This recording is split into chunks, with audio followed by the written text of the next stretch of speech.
All right, everyone. It is 9:30 on December 29th, 2022. Richland County Board of Commissioners are now in session.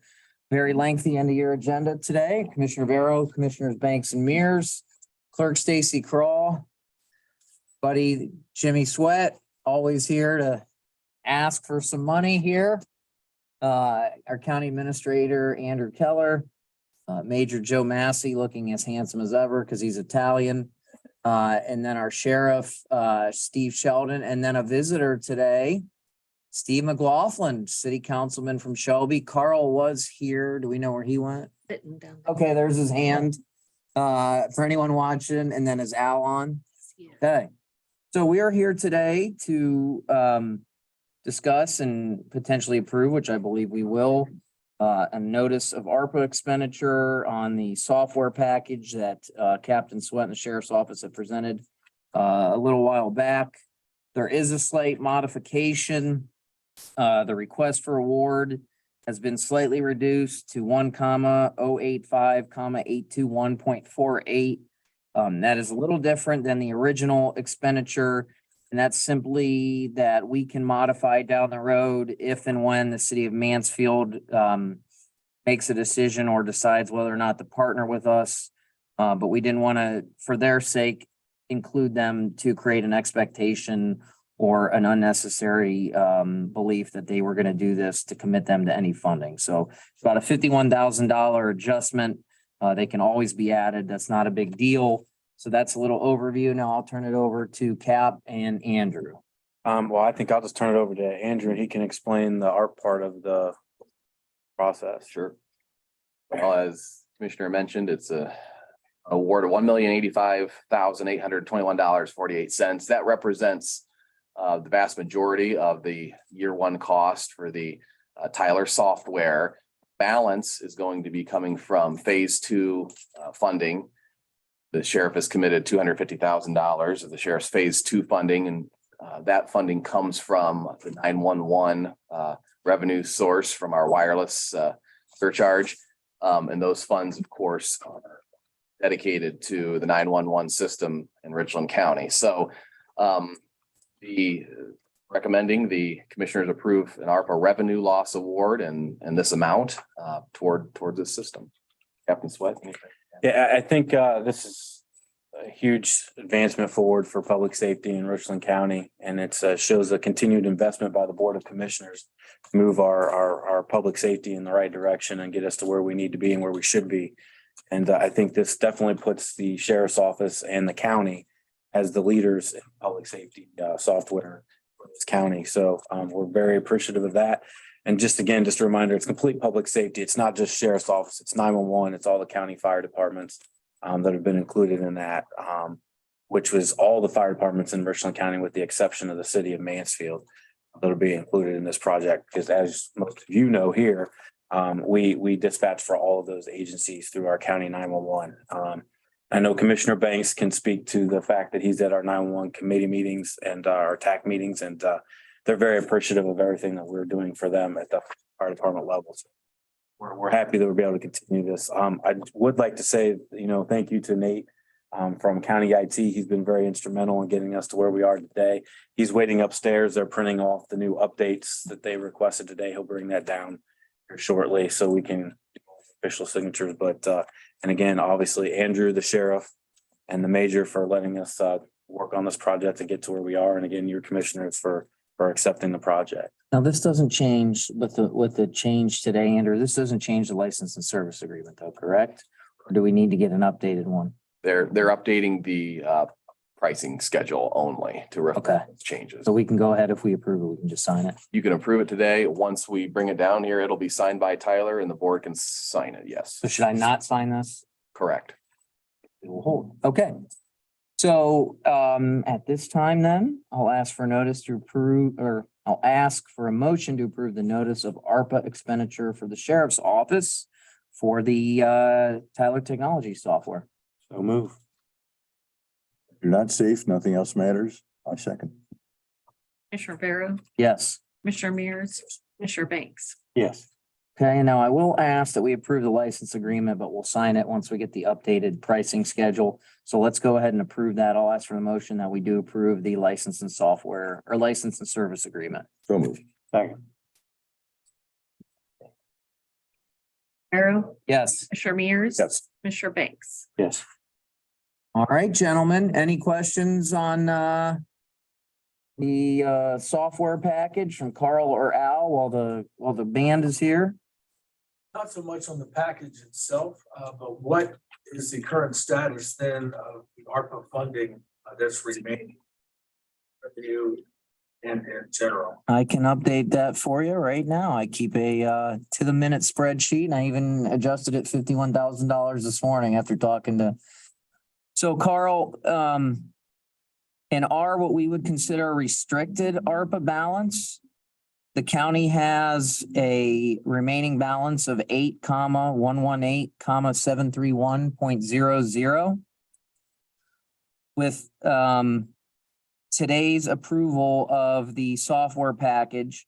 And I'm also going to include for you, Carl, 2.25 in the fourth courtroom clerk allocation as approved. On our government services side, we have 5,017,219.63. Andrew and Pat also worked hard to secure another $100,000 of ARPA money.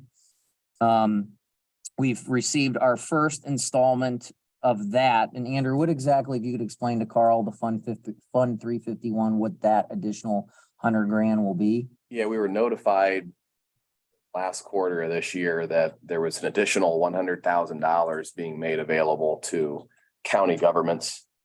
As long as the county applied for that money by, I believe it was January 31st. And so the auditor and I made application and were successful. And so there will be an additional $100,000. The first tranche was received already. That's 50,000. We'll receive the additional 50,000 sometime in 2023. And those dollars are very similar to revenue loss dollars in that they can be used toward most county government expenses. So if you include Fund 347, which was restricted, Fund 348, which is government services, and the 50,000 we've received in our Fund 351, Carl, commissioners have 13,185,950. So we have about $13.1 million remaining in ARPA money. Now, there obviously could be outstanding requests, but that's just what we have formally approved. And where did the government find funding for $100,000 for every county government in the country? Was that just laying around in the treasury or? From the treasury, it's through the let me follow up with you on email on that, Carl, but it has to do with you're gonna laugh, but the tribal lands component of the American Rescue Plan Act. But I'll email that to you so that I say it correctly. They could have used it on the wall, but they decided to do it this way instead. So yeah, we're still in pretty good shape, but we do have some outstanding requests and we expect obviously some investment to have that chipped away a little bit, but that's what's remaining. Again, that money must be appropriated by the end of 24 Yes, and spent by the end of 26. correct.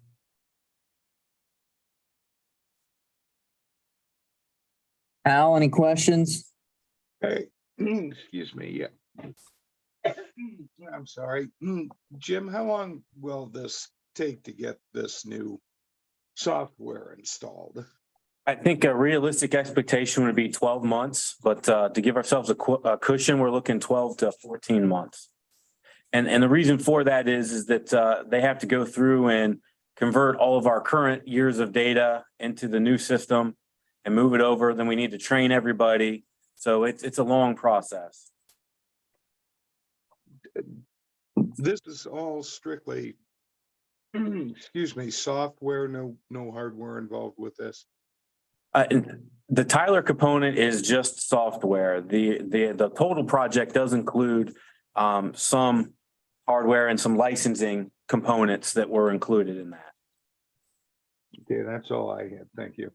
I also have another update since we're on the end of year good news portion. We actually now formally have a meeting scheduled with Verizon on the Lucas Tower on January 19th at 1:30. So they have been moving on the permitting process. I had the pleasure of running into Deb Mount at Relax It's Just Coffee last week, who immediately hit me up on the Lucas Tower. We do have a formal meeting scheduled with them on January 19th.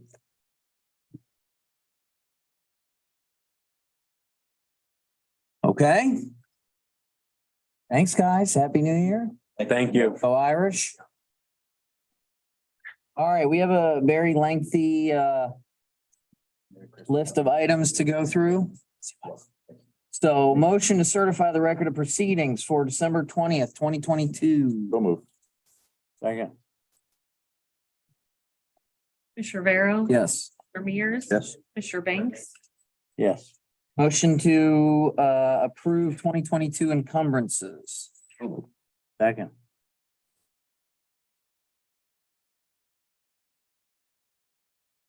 Commissioner Vero. Yes. Commissioner Mears. Yes. Banks. Yes. Okay, now we get to the non-general fund budget of the meeting.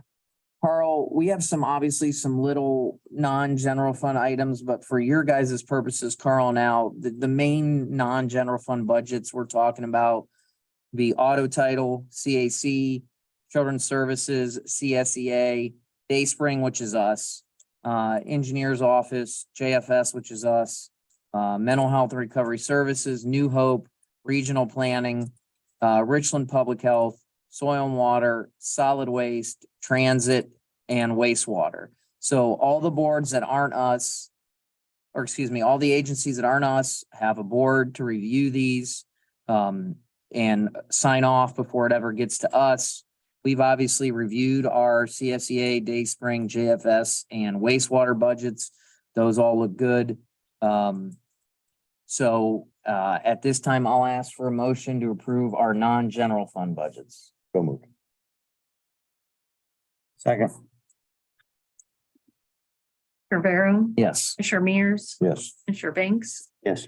Carl, now any questions on those? If you ask the very specifics, I do ask that either you get with the directors of those agencies or their chair of the board. Stacy can make those available to you if you would like to see them. So any questions? I did ask Stacy's budget, general fund agencies, but in general, what's the total dollar amount that you guys approve? Carl, I'd have to go back and tabulate them all. So Stacy can just give that to you. Because it depends, they have multiple funds within their budgets. So for example, mental health has a couple, soil and water it's an outside budget, but we give a general fund contribution. So the easiest answer to that is it's not an easy answer. When you guys look at those budgets, do you take note of agents carryovers? Hope might have, sort of services might have, and what the health department might have, are questions raised about any of that? So it's funny you say that. I specifically look at carryovers. And then at the end of the year, I double check after what their budget submitted and after Pat closes the books.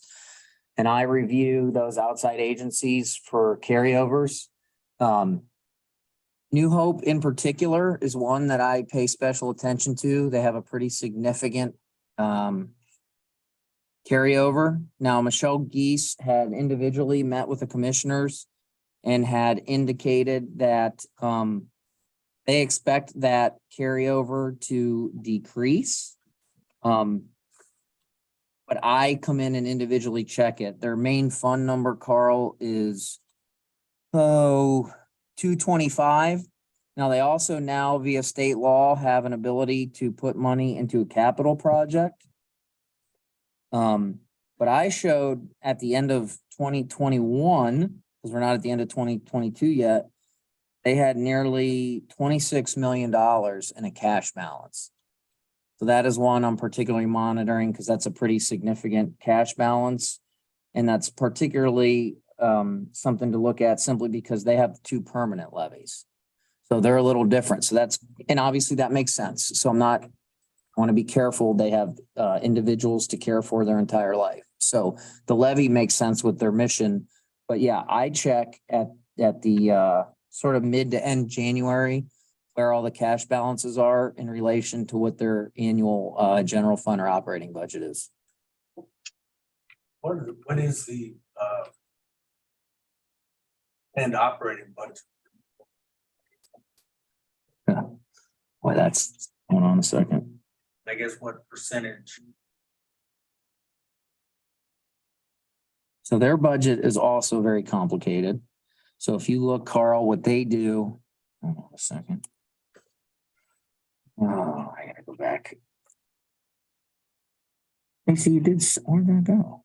Remember, that's just the one with all the numbers. Right, hold on a second. And I don't think I totaled it.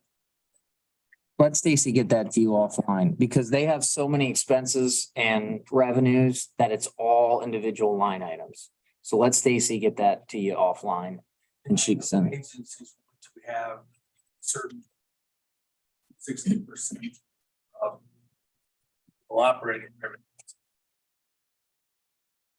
What about Richland Public Health and Children's Services in terms of carryover? Hold on a second.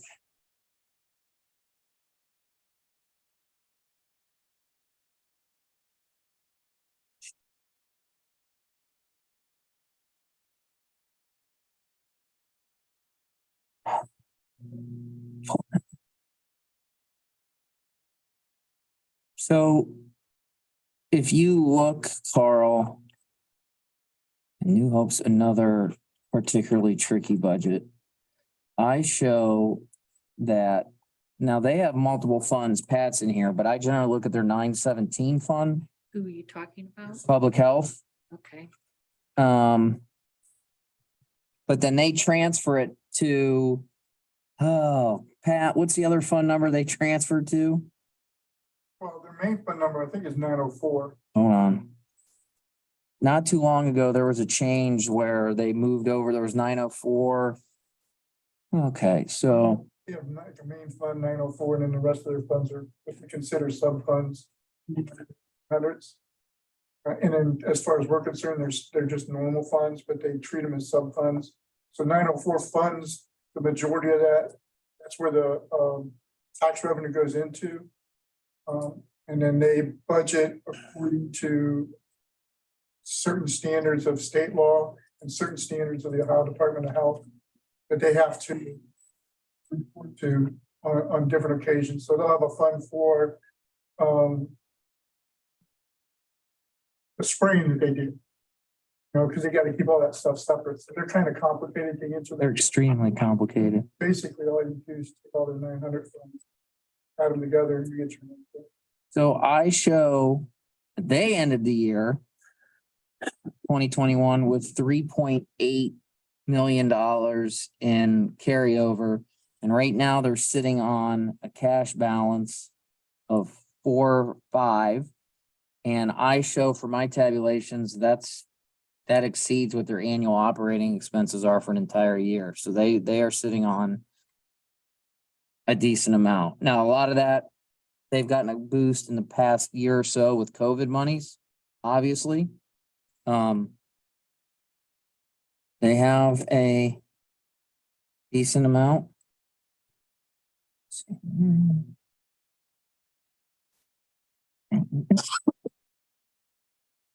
What was the other one you asked for, Carl? Children's Services. Line up.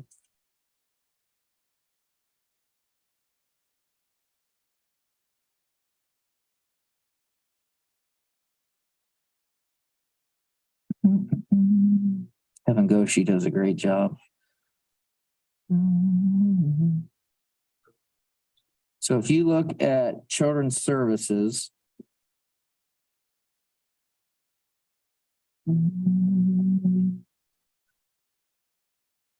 they are budgeting for 2023. Oh, about about 13.4 million in expenses. And they're expecting to end the year with a 5.3 cash balance. So they're not at, I mean, that's good, but it's not as healthy as some of your other ones So they're projecting 5.3 at the end of 2023. per Kevin's request, correct? And they're actually anticipating a loss, not a lot. I mean, so they showed 7.3 at the end of 2022 with a 5.3 at the end of 2023. So they're showing a chunk into that for 2023. Children's Services is one that, you know, they have a good carryover, but it's not, you know, mental health is around 100%. You can get with Joe Trolling on that. Like I said, New Hope's got a fairly healthy carryover. And I come in and check those regularly. Who receives the library? Their library board, and that actually doesn't come to us. But their levy does, so they'll be coming to us next year, early next year to request a levy renewal. And we have sent them a list of items they need to have to present to the board, because one of the things we had discussed this with Marilyn is I think you'll see this board take a more proactive approach with levies in terms of just asking questions. I know previously it was a rubber stamp, but I think we wouldn't be doing our jobs as the budgetary authority, and these two guys can chime in. I don't want to speak for them if we didn't at least ask questions with respect to their carryover, what are their plans for capital, what are their projections? So, I mean, we are the budgeting authority, and so we're asking for some information ahead of time before they come to the board for a levy renewal. You know, whether that'll be in the spring, summer. Early 2023, They January. want it in the primary. We have the library, Dayspring and Area Agency, all three coming in January to be on the primary in May. Did you mention Dayspring? Yes, Yeah, we got to get My understanding, they have a significant carryover. the library. My understanding is they do. That's what I needed. Wondered. Al, any questions? No, just, you know, if Stacy's gonna prepare some figures, I'd like to get them too.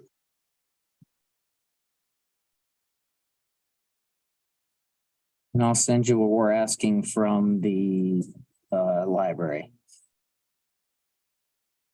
Which will, yeah, ask similar things from all of them. Yeah, we're gonna ask the same from our own. I mean, Dayspring, we need to do the same. All right, hold on a second there. So that leads us to this is for Pat and Andrew here. We have a policy that we are presenting, and this is a part of our auditing process.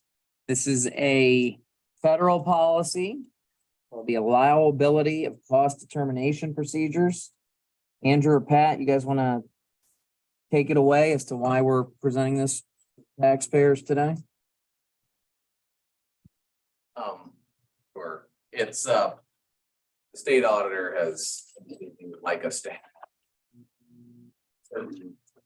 federal policy provide I would call procedural parameters, cause of the amount of federal money that we're receiving. It has to do with allowability of costs, 10-page policy. Good luck reading through it.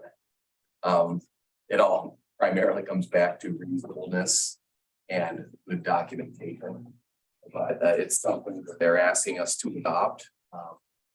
And the federal code does require recipients of federal dollars to incorporate these housekeeping policies. So that's what I'm recommending to the board. Is this a first? This is the first time that I'm aware of the board has adopted these specific policies. Yes, Job and Family, I believe, already has in place. Yes. Yes. But So the discussion is Job and Family has it, but the Commissioner's Office doesn't have them. And my response has always been, we work for the commissioners policy. Well, they keep wanting to expand it to where all these different departments should have something in writing. instead of piggybacking on Dobbin families. It's the same thing. It's just a redundancy. I agree with the. I'm being nice about it. Only because Carl's here. Carl wasn't here. I tell you exactly what I think about it. Since when has that held you back? I do. What's that? Since when has that stopped you? It's never stopped me. Just trying to be a more benevolent individual. This time of the year, right? Yeah, it's the holidays. Good luck with that New Year's resolution. Don't go anywhere because we're going to talk end of year here at some point because I believe there's lunches in order. Here, I didn't come over for the sheriff's office. I came over so that you could have your moment of glory. All right, so motion to approve this allowability of cost determination procedure. Commissioner Barrow, Yes. Commissioner Mears, Commissioner Banks. Yes. Motion to approve a 3-year maintenance agreement for the hood cleaning for the jail with Corson. That's a $750 semi-annual cleaning. And we have that motion. No move. Second.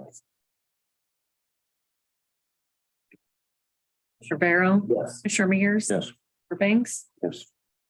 Okay, next up, we have a formal approval of our wage scales. We had included them in our budgeting process. If you recall, for memory's sake, we had budgeted for a potential for a maximum increase of 3.5%. 2.5% of that represented a wage scale move with 1% of additional, what we would call COLA, for a total of 3.5%. I know this is less than what inflation is. But in discussing with Clemens and Nelson and Andrew, we felt this was a reasonable, what I want to say, a reasonable amount to move our wage scales, 2.5%. So this is just formally doing that. May we have that motion? I will make the motion. We do that. Commissioner Barrow, Yes. Commissioner Mears, Commissioner Banks. Yes. Early 2023 discussions with Andrew is we may have another recommendation. Some counties are moving theirs. And inflation is, so we'll have more to come next year. 2.5% across the board, all departments. Yeah, so, well, just our scales, if you recall, we're in the process of other elected, and you'll see more on that next year. So it's those offices that we presently have scales for, or departments. So all we're doing is just moving it 2.5%. Does that include, how does that impact collectively? This is for non-collectively bargained employees, remember? So, but you gotta ask. Okay. Motion to authorize 2023 travel meeting expenses for child support. Second. Commissioner Barrow, Mears, Yes. Commissioner Banks. Yes. Okay, next up, we have a request from Bart Hamilton. This happens at the end of the year oftentimes due to closing out of books, checks not cashed. So he is requesting that this is from the treasurer. We have a few outstanding checks, NSF checks that need to be either replaced or need to have a negative pay-in using the line item that you paid for. Checks have already been given. They are just new ones, so just a heads up, this needs to be done for end of the year. So may we authorized payment on those? So move. Second. Commissioner Barrow, Yes. Commissioner Mears, Commissioner Banks. Yes. Okay, next up, may we have a motion to approve end of year appropriations and transfers? No move. Second. Commissioner Barrow, Yes. Commissioner Mears, Yes. Commissioner Banks. Yes. Okay, and with just 1 minute to go, we get to the portion where Pat owes me several lunches. Looking at end of the year revenue, I had discussions with Stacy and Pat this morning. I believe the figures that Pat and I had discussed, I had said we will come in at 43.2 with my speculation, probably a little higher. Pat was wrongfully low, pathetically low. He was at 42.3. Really just a sad forecast by our auditor. whose name goes on gas pumps, and you'd think he'd be spot on, but we presently sit per Mr. Dropsy as of this morning at exactly 43.2. We also await, and it comes at the end of the year, so this isn't saying we won't, the last payment from the city of Mansfield on the jail, which is about 602,000.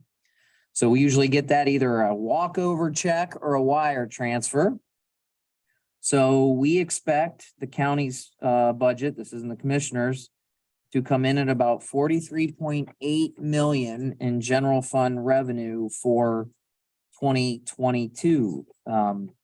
We'll hold that to discuss what to do with our end of year balances as we have Lori Betson here, but Carl and Al, we are happy to report that Pat lost. So that's really the takeaway for your county. Is he speaking the collective we, the entire board? Well, they didn't get in on the. Tony doesn't speak. Well, he said we, so. He When I won't say we. Now, if he shares, Happy to- he should- We won. if he shares the lunches, maybe and then maybe he can speak for me, but Maybe I'll give him a carrot. Where will these lunches be? Wherever I decide. No, I'm not getting like a bag lunch here. One of them will be at the Republican luncheon and the other will be at the most expensive Hudson and Essex on a Friday.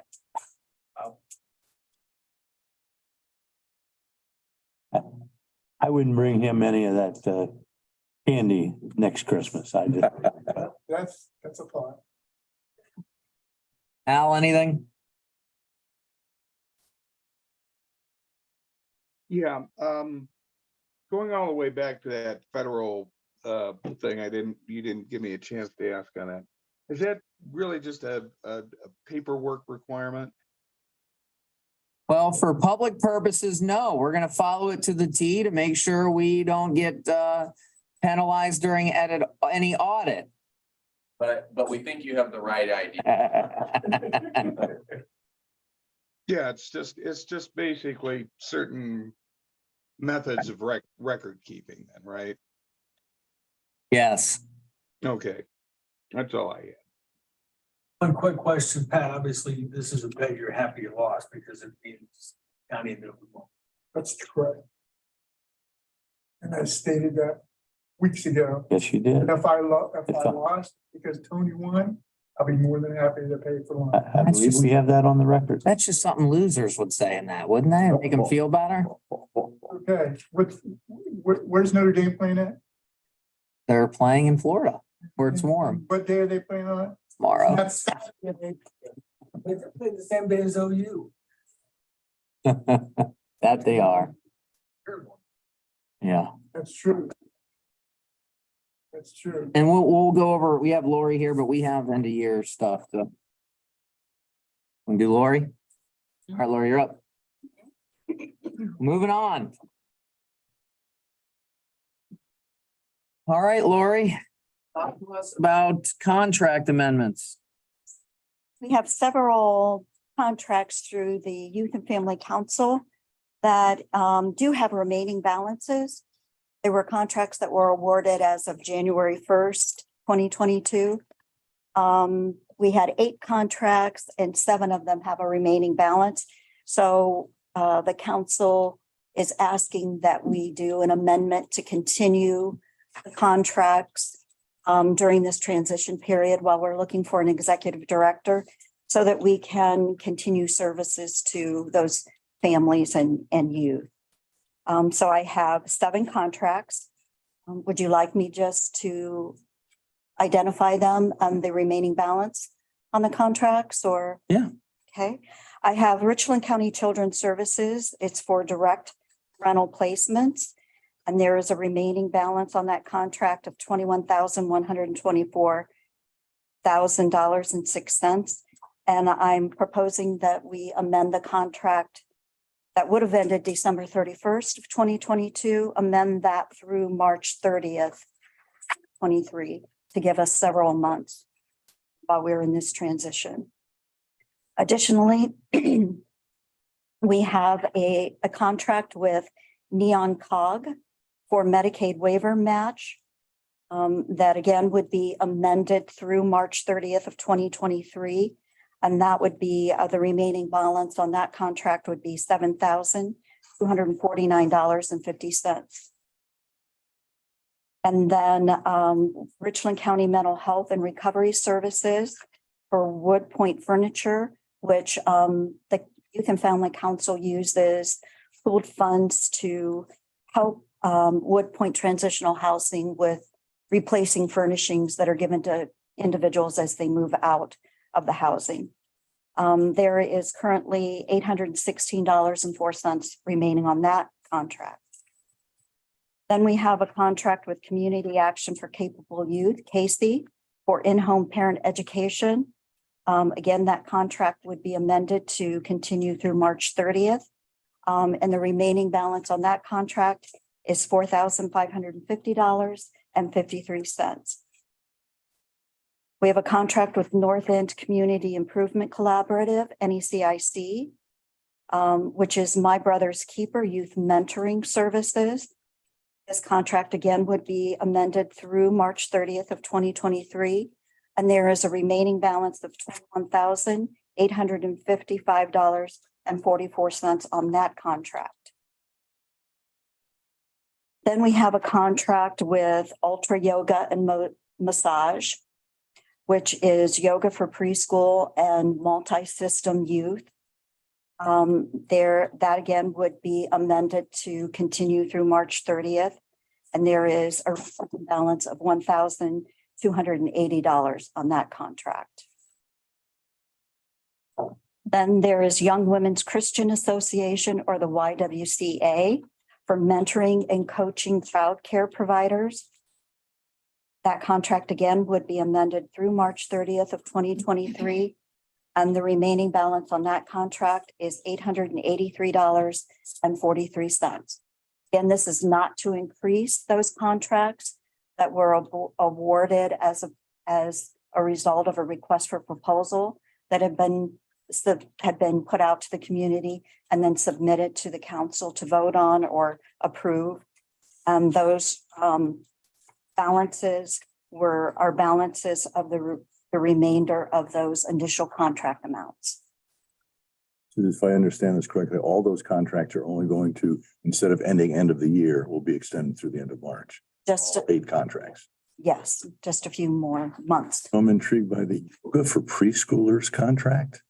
Is this something that we've done This last year? This is a contract we've been paying on since, or the council has been paying on since January 1st of 2022. Have we done it prior to January 1st of 2022?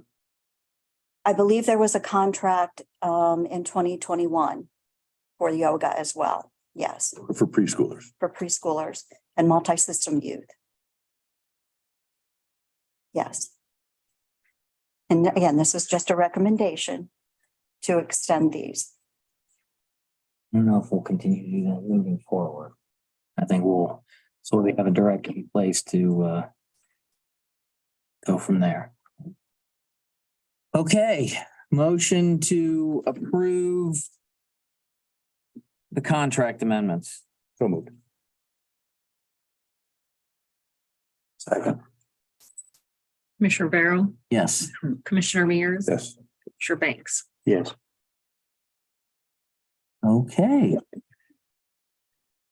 Oh, Lori, Yes. talk to us next about an updated job description for Youth and Family Council Director. Executive Director. Director on the agenda. Well, there had been several drafts that had gone back and forth based on recommendations from the council. Back and forth to the commissioners as well as Jenny Phelps with Lawson. I'm sorry, I'm not sure what her title is. Risk management. Risk management, okay. And then the final draft had been submitted and I just thought maybe we would act on that final draft. It seemed to meet the council's recommendations as well as, I believe, the review of the commissioners. I believe this has been adopted by Clemens Nelson. That's what Jenny helped with, Yes, those meetings there. Looks like they approved it on the 16th of this month. I believe so. That's when she sent the final draft. So, but she generally puts a date on those when it's approved by you as the commissioners. And then that would enable us to go out for the posting using that job description. I'll make the motion that we approve. I'll second. Commissioner Barrow, Yes. Commissioner Mears, Yes. Commissioner Banks. Yes. Okay. All right, now, we have a request from Lori to appoint Kaylee Pugh, interim coordinator of Youth and Family Council. Lori? Yes, the Youth and Family Council Finance Committee had asked that I make this recommendation to promote Kaylee. She is a service coordinator for the council. To promote her into this position during the transition while the council seeks a new executive director. Kaylee would be responsible for convening the meetings, which would be the full Youth and Family Council meeting, the Finance Committee meeting, care management meetings for the service coordinators. They had also started what they're calling a cohort meeting, which is just a network meeting for service coordinators in the county and that work with the multi-system youth. So Kaylee would convene those meetings. Kaylee would then also make sure that service coordinators are entering information into there are multiple systems that the council uses to just record case management for service coordination. So she would make sure that that information is submitted in the systems. And then she would work with Richland County Job and Family Services as the fiscal agent to make sure that we have all of the information we need to process payments, make sure we're approving any care management requests for services to youth. The recommendation asked that she be paid a stipend, a $300 per pay stipend, which equates to $3.75 per hour. The pay raise for Kaylee, which would bring her hour rate to $24.45 during this interim position, And this would take effect January 5th of 2023. which is a new pay period for us. Yes. Motion to do so. So moved. I'll second the motion, but just to make it clear, that's a temporary. Yes. We have a director, then Kaylee will go back to service coordinator position. Commissioner Barrow, Yes. Commissioner Mears, Commissioner Banks. yes. Need to back up just a quick, since we did approve the job description for the executive director. And we approved the posting of the executive director for Youth and Family Council.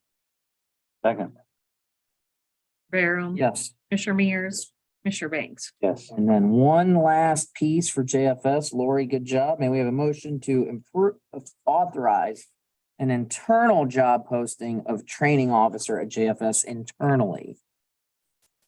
This is an old training officer position. It's been vacant on our books for many years. We would like to bring this position back, or I would like to bring the position back just to enable us to do ongoing training with our probationary employees, as well as our employees that are seasoned employees. Sometimes they just run into an issue that they're having a little problem with. And this would allow that training officer to work with them one-on-one on an ongoing basis to make sure that everyone is getting the training they need on an ongoing basis. It will help us with our probationary employees, but also help our ongoing employees as they just kind of run into some snags here and there with new policy changes and things. I think it's a brilliant idea. Make a motion. I'll second it. Lori and I have talked about it. I think it's a good way of continually making sure that we're handling the paperwork properly. Excellent. We have motions. Commissioner Barrow, Yes. Commissioner Mears, Yes. Commissioner Banks. Yes. Okay, Lori, that is an outstanding job. Thank you for those end of year house cleanings. We're gonna have some questions from Carl and Al. Who wants to go first? Al, do you have any? Yeah, what kind of updates to the position were made? Go ahead, Lori. You're the director. really the most relevant or pertinent change was that we wanted to make sure that we included mentioning that there are certain certifications that need to be obtained by this individual in this position that have to do with early intervention and Help Me Grow funding that's coming into the county. So that was basically the primary change. We did not Is have this that a- in the original job description. Okay, is it a new federal requirement or is this? Yeah, This is a requirement through the Department of Developmental Disabilities, the State Department. okay. Any of the changes, the result of any of the circumstances that led to the dismissal of Teresa Alt? Not in the job description, no.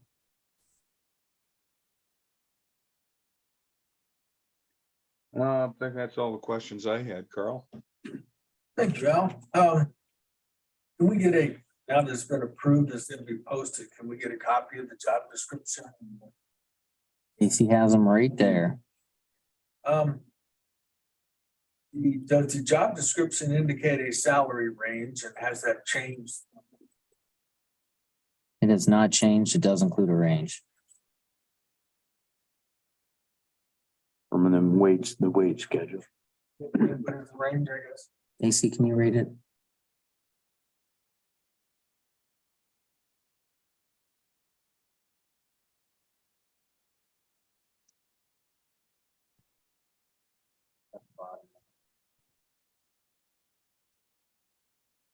It's not, Not on the there. posting. It's on the posting. Here, I got it. 50 to 39.8 hours, the wait. 2050, what was the second one? 39.89. Based on experience, education. Just that.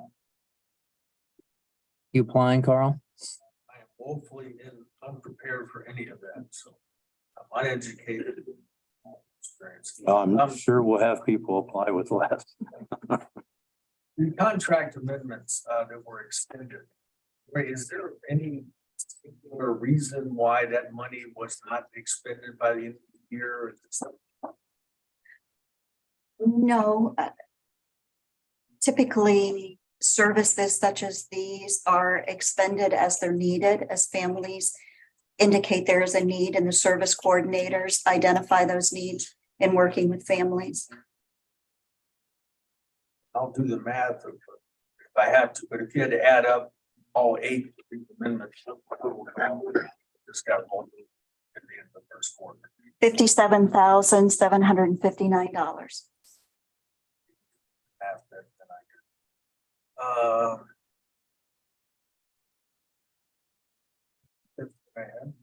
So the only, what you would consider to be a significant change to the job description is to include certain certifications must be obtained that was not in the original. Was there anything else that kind of jumped out at you in terms of? No. What I have? I have just more of a general question for the public. Can you explain the role of the Youth and Family Council, because it's kind of a conglomeration of groups that come together and some pooled shared funding. If you just kind of boil that down, the importance of the council and what that provides for them. The council is, as you said, made up or comprised of different agencies in the community that provide services to families and youth in particular, especially at-risk youth. Whether that would be that maybe they have developmental disabilities, they've been involved with the court, or they just have some other risk factors that make them a good candidate for some prevention services that can be offered by this council. And the council, the agencies work together, as you said, to pool their funds. They do provide funding from their own funding sources so that we can offer these different types of services to families that we don't pull federal funding or state funding to provide. We do, as I mentioned, we do get early intervention dollars that help with families that have children with developmental disabilities. But then juvenile court provides some funding so that we can serve those youth that have been involved with the court and maybe provide some prevention services or in-home parent education that might not have been provided by other funding sources. So it just gives us some more options when we're working with these families. And from recent history, I guess if you can maybe kind of re-describe this, when COVID occurred, at-home schooling in juvenile court saw a rise in truancy. There, you had some satellite locations that I think was something that came out of the Youth and Family Council, correct? That they gave the ability to provide that. I'm sorry, I can't speak to that. Okay. Just trying to think of an example that people could think of at home. That's good. Well, an example might be that a service coordinator had identified that there was a family with a child with autism, that very rambunctious child who was very hard for the family to contain in the yard. But the child, of course, like any child, wants to be outside and playing. So the service coordinator recommended that we use pooled funds to provide fencing for the child so that the child could have a safe space in his own yard to play and the family could feel more comfortable. So it's things like that that we would not be able to use federal dollars, early intervention dollars, or multi-system youth dollars to provide those things. But because the pooled funding, in essence, becomes the council's money, we can use that as we see fit. That's good. I think that gives me an example. Any more questions? Yeah, I had one that I forgot to ask. What's the timetable for hiring a new youth and family director? When we get a good candidate, we want to bring the public for hire. So in other words, basically what you're saying is you're going to take your time and work to hire the best person you can find. We're going to be quick, but we're not going to hurry. I'm gonna rush in and hire the Spoken wrong like a, person. spoken like a true attorney. You like that, Al? That's all I had. Thank All right, we will recess until 10:30. Greg, my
He also. Okay, it is 10:30. We are back in session. Joined by Rachel Troyer and Central Services. We're here today to go into executive session for a RFP opening on a janitorial project. So may we have a motion to do so? Second. Mr. Barrow, Yes. Mr. Mayor, Yes. Mr. Banks. Yes.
Right, we are back. All right, we are back in session, 10:36. Rachel will pour through them and come back with a request for approval. Absolutely. Okay. And I'll do that in the new year. Thank you. Thank you. Happy New Year. Happy New Year to you as well. Carl, leave. Okay, because we're gonna have some end of the year figures to go over. I can catch him up afterwards. So we wanted to end the year. Stacy did a superb job of kind of going over our figures as to where we are and what to do with, As of 7 o'clock this morning. as of 7 o'clock this morning, what to do with end of year figures and heading into 2023.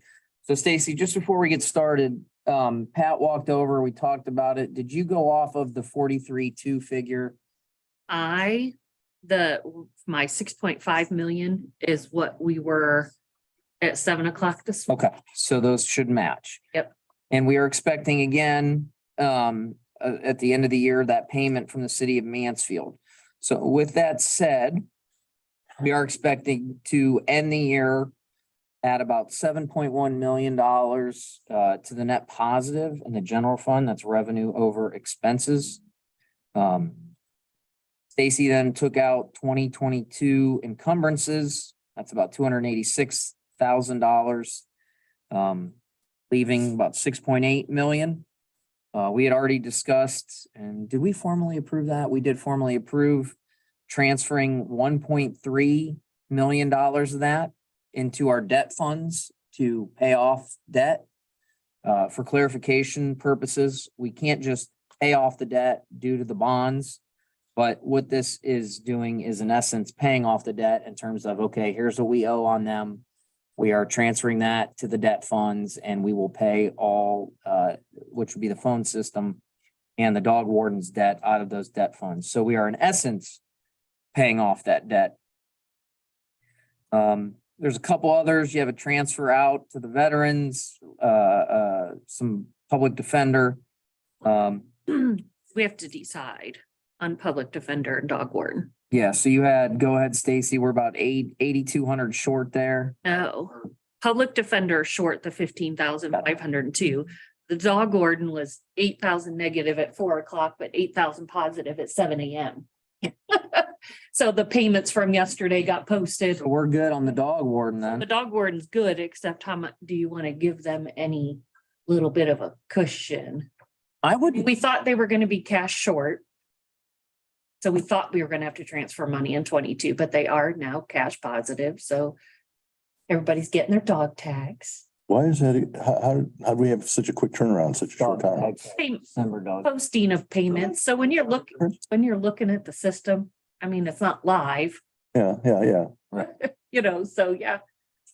I don't think we need to do anything more because we freed up some revenue for them and paying off the debt, and Missy had submitted a budget. So we're always monitoring it. I don't think we need to do anything right now, do we? Always do it next year. Right, so, Okay. yeah, I do think we need to make that transfer into the, Public defender has, yeah, yep, so that's 15 grand there. you not want to. We talked about doing more. Just because next year not being sure, we're at 90% reimbursement right now. We had a record year in attorney request, over 2 million this year, Let's hold off now and see how the because we had, state monies and whether or not they fully fund, let's, well, if you hold off. Remember, we reduced right, the general fund contribution next year by 50,000, thinking we would transfer the 50,000 this year. So 15,000 is the minimum, but I think you Let's need do to the add the 50 on top of that. to the 50. So do you want to do 65 or just a straight 50? I think 50. 50, do what we had said. So are you saying within a $2 million fund, we're at $15,000 short? Though the attorneys were paid $2 million, which is a record year of attorney payments. But the public defender fund is cash negative $15,000. So we paid out more than what the revenues brought in were. So we transfer money out from the general fund into our public defender fund. And Every year. Yeah, every year. And it, And we transferred in 2 million. No, no, We haven't transferred anything. yet. Remember, we get 90% reimbursement from the state, but it trails behind when you get the payment. It's not, And other so reimbursements. it's a constant watching games to see where, so Stacy will pay the attorney's fees out of the public defender's fund, okay?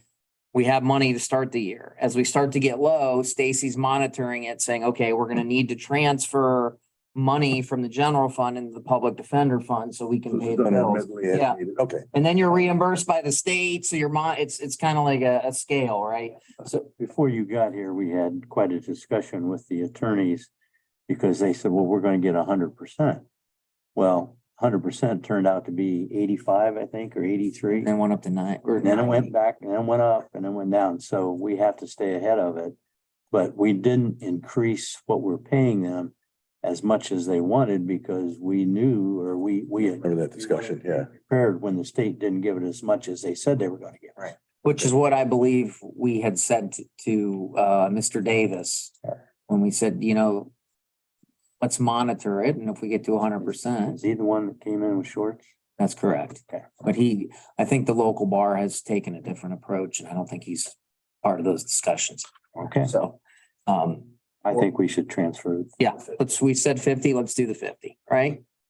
Stacy, that alters the numbers a little bit, doesn't it? Yes, All right.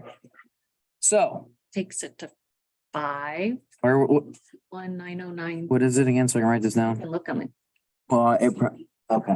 5,331,909.34. Okay.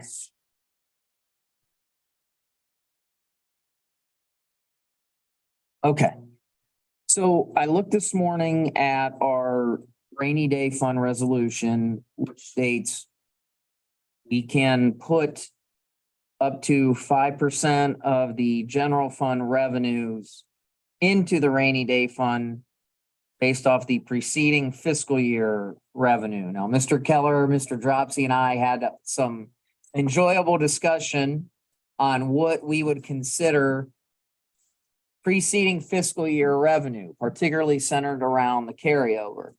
I think just being conservative and following our resolution and the intent, I don't think Pat felt we should include the $8.1 million carryover as part of our preceding fiscal year revenue. So if you keep that in mind, and we end the year at 43,806 with a $600,000 payment, okay? 5% of that is $2.19 million.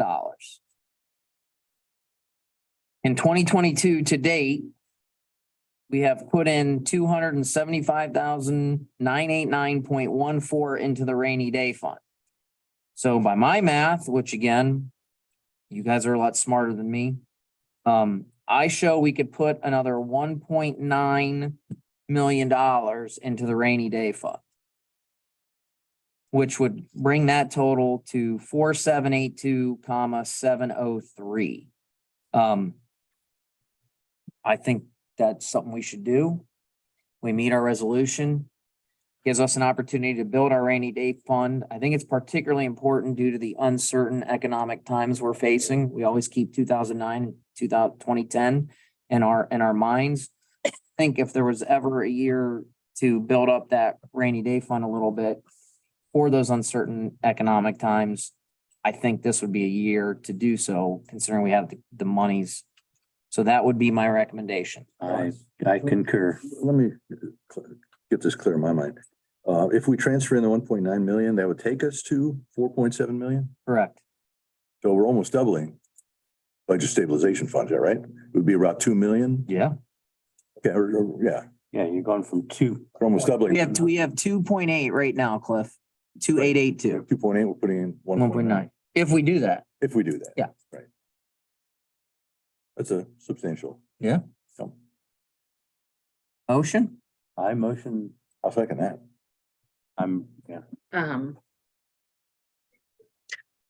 So are we just doing the 1.9 in your motion? Yes, And that is the max we can put in. correct. And I'm sorry, was it Cliff and Daryl? Did you move? Daryl. Daryl moved, thank you. Commissioner Barrow, Yes. Commissioner Mears, Yes. Commissioner Banks. Yes. Okay, so with the 50,000 from the indigent defense, I believe that leaves us with Stacy close about 3.43431,909, give or take. Yep. Look at that, that's right. I can't see that figure. Read it to me. 3,431,909.34. Okay. So that my recommendation then would be that we place that in the capital projects fund, or which we call the Richland Reinvestment Fund. That would bring that total to 9,215,032. That's not gonna be on that sheet. 921. 5,032. Any questions on that? No questions, and I will recommend that we put it into the Richland reinvestment. Sorry, what was that number again? The final total would be around 9,215,032. Second.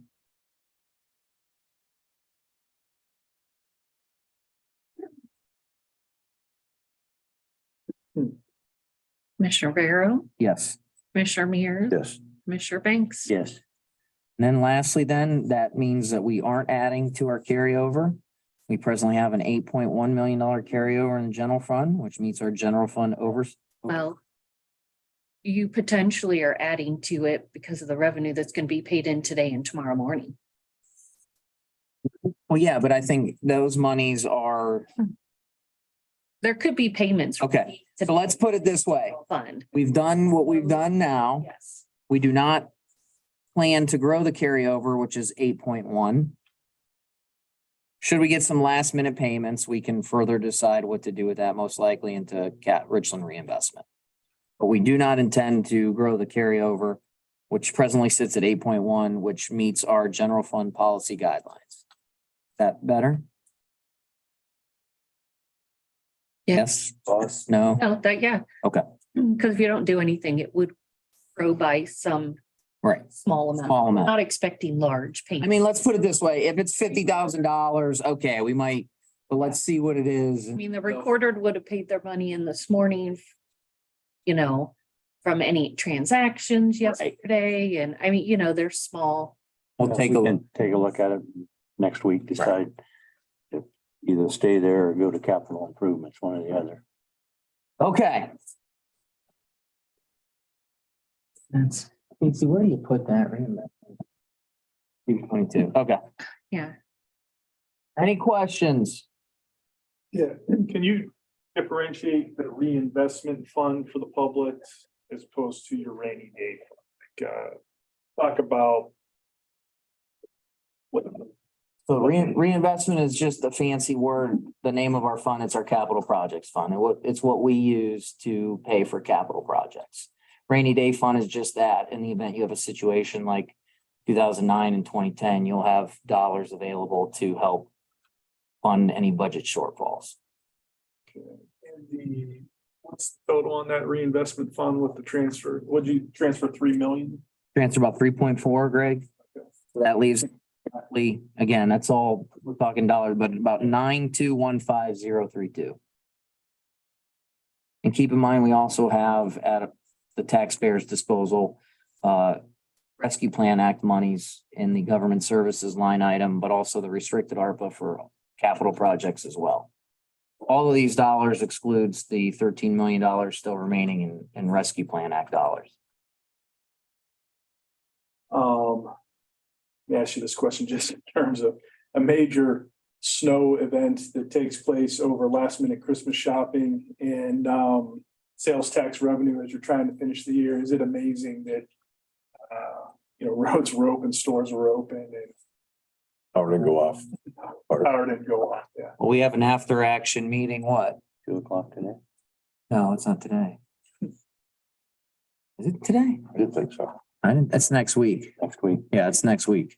We actually, our new EMA director, Rebecca Owens, who did a great job, next Thursday, January 5th at 2:00, we have a Winter Storm Elliott after action review. But speaking of sales tax, Greg, as you know, we trail 3 months behind from collections. The according to the state, Richland County is expected to be 6% better in January of 2023 than we were in January of 2022. So early projections on sales tax collections for 2023 are positive. Very good. Probably sales tax, one of the other things that helped is getting the internet sales much better than it was. So the internet sales helps us a lot too. And over the snowstorm you mentioned, I'm sure there was some last minute shopping on that. If you saw Jody Perry had sent out something that was interesting, Mansfield was leading the state of Ohio in metro area retail sales in 17%. Yeah, so I had asked Jody and Lee and the much smarter people than myself what that could be. And we honestly aren't sure, which I hate because I like to have answers, but it's good to know that the Mansfield area in particular was having an excellent year, comparatively speaking, to the rest of the state in retail sales, which is probably why we're seeing the 6% better increase on the sales tax in 2023. So as of now, projections are good. There it is from Cliff. Jody had sent that out. Amazing. Yeah, so Snapshot. Al, No, you're fine. You're fine. No, all right. Yeah, I just wanted to make sure you allocated all your excess money to either the rainy day or the capital improvement, right? There was nothing left Yeah. over with the excess. Well, the veterans got $85,453. And we move money for debt, but we are not planning on building the carryover. Okay, and I had the carryover at 9 something. no, that's Richland reinvestment. Oh, The carryover, Al, is 8,145,467.64. And it may grow a little bit based on what revenue we take in today and tomorrow. But that's not gonna be a whole lot.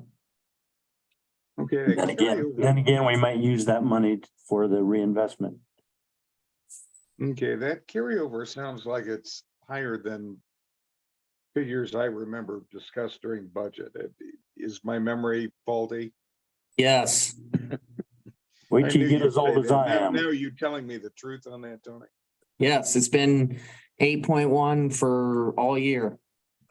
Okay, I must have, in my mind today, confused it with something else.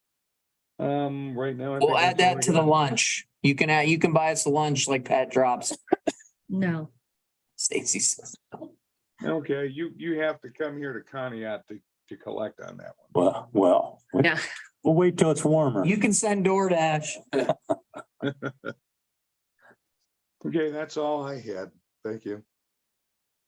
Have a happy new year. Have a happy Carl. new year to all. Good year for Richland County in 2022. Seeing no further public business, we will adjourn for the year at 10:55.